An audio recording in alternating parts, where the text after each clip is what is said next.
Many effective meditation practices require a neutral mantra, one with no meaning whatsoever, a mantra that allows your mind to transcend into a calmer state.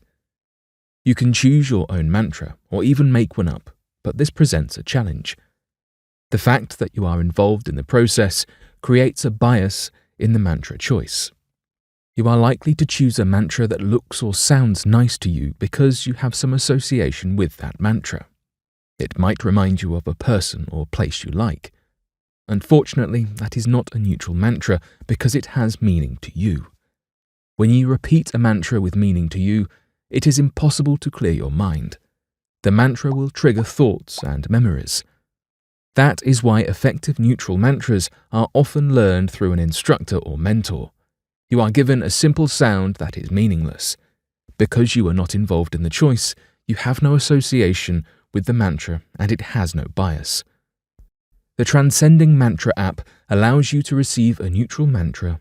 No need to hire an expert or pay for a class. Because you are not involved in the choice of mantra, it is just a meaningless sound.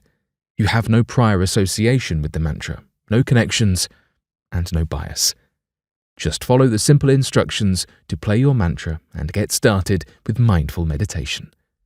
The Transcending Mantra app will soon be available on all major app stores or at transcendingmantra.com.